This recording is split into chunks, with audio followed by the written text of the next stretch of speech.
States of America, and to the republic for which it stands, one nation, under God, indivisible, with liberty and justice for all. I was trucking up the highway, minding my own lane, with some dude in a Prius went and flipped me off.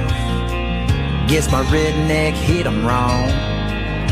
Seems like everyone these days is a ticking time bomb full of hate for folks like me who don't agree and ain't ever gonna change. And it gets me thinking, leave this long-haired country boy. Hey everybody, this is Jon Marietta, and I am the Hillbilly. And I want to thank everybody for tuning in. Our podcast is growing. And I got Harry Cochran here with me today, so let's get started. I'll tell you what, friends, in the words of a hillbilly, by their fruits ye shall know them. That's Matthew 7:16. And the fruits of this crowd's feelings is rotten clear down to the core.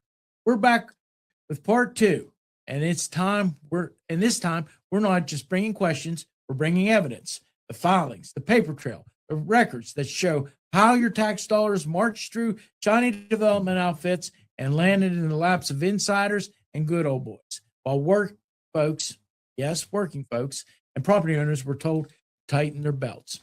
Harry, I'm glad you're with us today. I really appreciate you coming in. I want to thank you so much. We know you're on the ballot, and we want everybody to get out and vote for Harry Cochran. I am endorsing Harry Cochran. I want him to be there. I want to get him. We need to get him elected, and we're going to try to show you why we need to get him elected. In the last episode, Harry, we asked if Fayette County is struggling, why is Fay-Penn growing?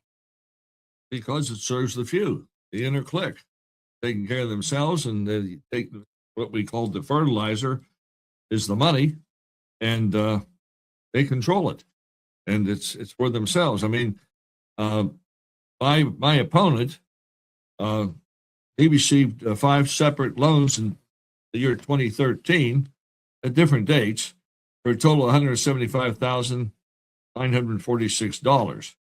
And these are on the 990 nonprofit tax returns. Now, Fay-Penn, anyone associated with Fay-Penn on the insider loans took place. The FANLO was part of the same leadership that structured oversaw the Fay-Penn grants and loans and expansion at the same time that the county and the 32nd district saw economic decline. And it's too bad. One of the things I do want to bring out here right now so everybody can understand the documentation that we have and we went through. Harry and I went through it. We've had other people help us. We've had accountants. We've had attorneys looking at it. We've actually even had some congressmen, two different congressmen, looking at these things. Because it's time, I feel, that federal government might get involved in this, maybe like the DOJ. And we're asking Dave Sunday to come on down. And I think that there will be enough of people to be willing to contribute to a hotel room at the Hampton Inn, and so we can get Dave Sunday and some of his people down here. Well, I think Attorney General Sunday owes it to the people of Fayette County. We elected him, and we're in trouble, and we need this. And I want to say one other thing. During Stefano's tenure on the board of Fay-Penn, more than $22 million of loans, grants, and contracts were given to insiders. Now, if that's not enough to wake people up, I don't know what will wake them. And we need help. And you're right. The Attorney General needs to get in here and look into it. Serious. What we're finding out. I mean, first thing is these aren't opinions. And right now there's a graphic that we just took it down. But right now there's a graphic up on the screen, and that's very truthful. We had somebody develop that for us, and it's perfect, and it shows exactly what happened. I mean, board members. We're not talking about the guy that wanted to open up a popsicle stand or sell popcorn along the street or start manufacturing something. Board members got over $22 million, $22.5 million almost. And we have to think about this. And the one name that keeps popping up over and over and over again in this whole deal, this rotten fruit, is Pat Stefano. And he owns this. Right. So that now we have a graphic up there that we're showing to everybody to show how things are going. But he is a sitting senator for the past 12 years. And it's got progressively worse. You said something we need to go back to, Harry. And I really want everybody to understand this. $175,000 worth of loans over 2 years.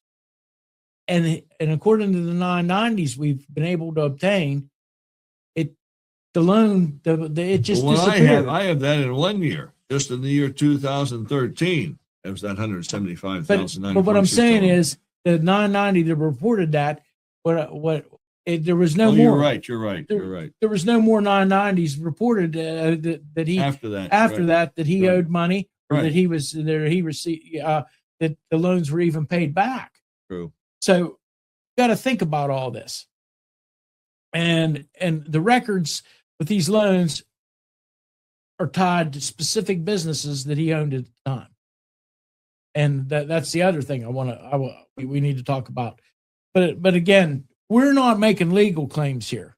What we're trying to tell everybody is that there is a definite moral question and a transparency question, because the money flowed through Fayette County. It's a trend. It just maintains itself. A trend that I think like we can make a Godfather movie out of this, Harry. Hey, these guys could teach the mob how to do it. They really could. I mean, you think about it. I mean, I don't know if anybody's ever going to be able to uncover all this or figure it out, but we need somebody in here. That's why we need the Attorney General in here. And to do a complete forensic audit of the county. And we don't need it done by insiders. We need to bring somebody in from far away. I don't know. Attorney General can live with a grand jury. That's what we need. If that's up to him, not up to me. But well, what if they started a grand jury? Then it could get into some other things. It could, but that'd be up to his. And like I said, these guys could teach the mob how to manage money. Amen. There's no doubt about that. Amen. Harry, what we're seeing is this isn't just one case though. There's lots of stuff going on, and what we need to do is we're seeing that there's more and more public officials that were involved in this. And one of the things that I want to bring out right now, and you credited her in the last episode, Charity Grimm is trying to expose this and trying to help expose this. Now we've worked on this. Now I got a packet that was dropped off to me, no return address, with all these things on it. There's a court case involved in this where someone got fired, and I don't understand that as much as I do, but yeah, I guess it's kind of like a whistleblower type of thing. But all these 990s, I didn't even have to go research them. All I did was hand them over to somebody and ask them if this was true, and they said yes. They said all of this is. It's true, and the saddest part is this is the money that's taxpayers' money that's put in here for Fayette County development, economic development. And it never gets to the people. It's something like foreign aid never gets to the countries we give it to. It's a sin. Do you realize what you could do with $22.5 million? That went basically insiders, the people that was on the boards. Well, there's so many wonderful things you could do here to help people. These people help themselves. People in this county, they have it. They just need a little economic stimulus to get going. That's all. That's why these dollars are put in here, to help them.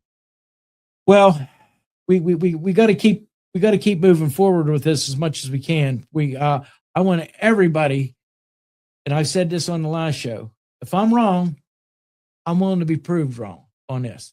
And the people that are looking at these documents. That's why, to me, it's so important that the people can look this up after we're done talking. Yeah, and it's just not talk. Yeah, and we're putting it out there. So you can go to MariettaBroadcastingNetwork.com, or you can go to CochranForSenate.com/Fay-Penn. The big picture needs to be, we need a reset. And I think that's where we need to get to, Harry. We need to have a reset. John, that's why I'm running. I want to do all I can to make this possible. That's really what I'm pledging to do. That's it. We need help. Someone has to step up.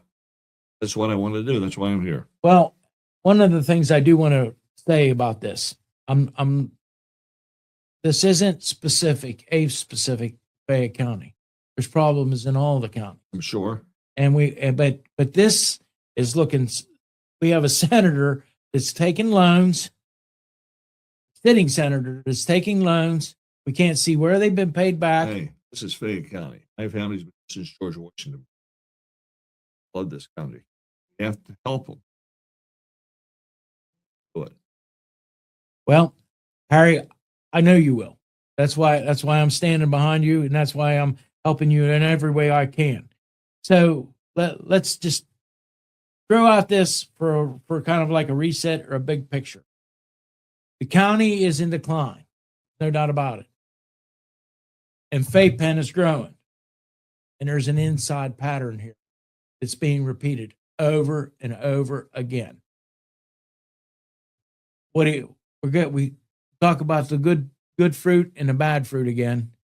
It's time we cut down the tree that's producing the bad fruit. John, thanks for having me on here. Appreciate this opportunity.